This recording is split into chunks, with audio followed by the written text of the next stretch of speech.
You know, some prisons aren't made of stone. They're made of unspoken rules, of quiet expectations, of the fear of what other people might think. L.M. Montgomery's novel, The Blue Castle, is all about that kind of prison. It's the story of a woman who, believing she has only a year left to live, finally learns how to break free. And it asks a really powerful question.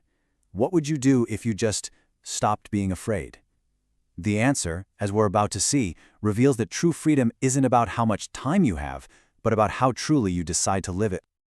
And this is it. This is the moment our protagonist, Valancy Sterling, basically declares war on her own life. It's not loud or flashy, it's a quiet rebellion. It's a choice to stop pretending, to stop living a life built on appearances, and to finally search for something real, even if it costs her everything she's ever known. This one sentence, it's the entire emotional journey of the book, right there. So, let's meet Valancy.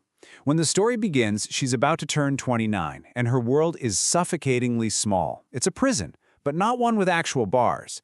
It's a prison built out of petty family traditions and this paralyzing fear of saying or doing the wrong thing.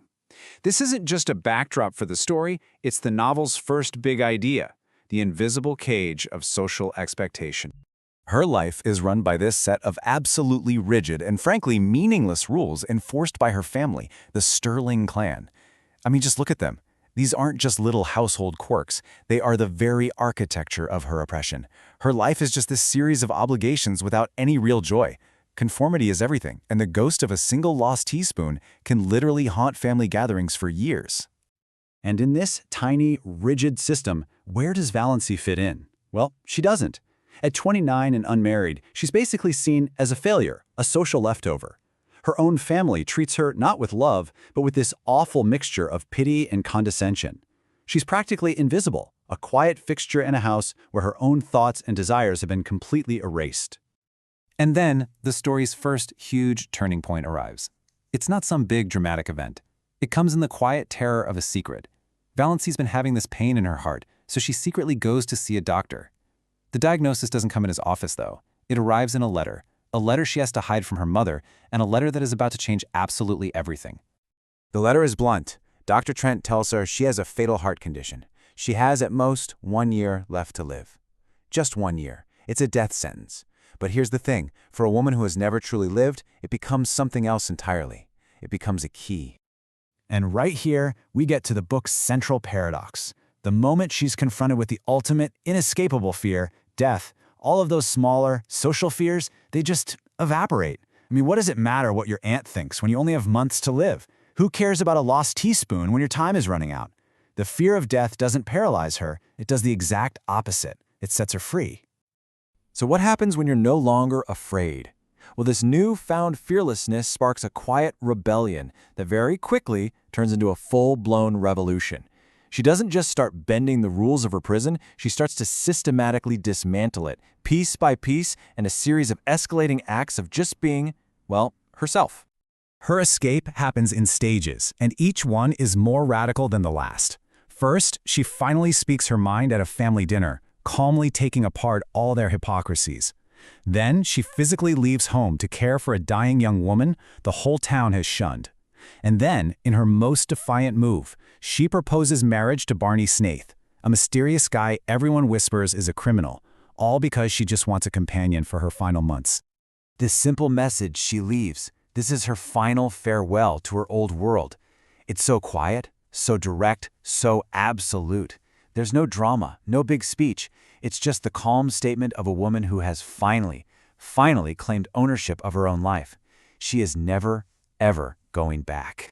And what she finds with Barney on his remote island is the reality she had only ever dreamed of. In this little shack, her blue castle, surrounded by nature, she experiences real freedom for the very first time. A life of simple things, genuine conversation, and a deep, quiet love. It is the complete and total opposite of the stifling world she left behind.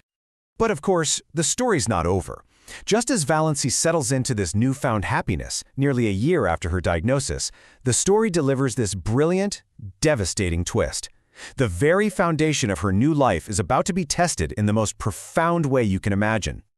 After a close call with a train, she ends up back in front of Dr. Trent, and he is horrified to see her. The letter, he explains, It was never meant for her. It was a clerical error for another Miss Sterling.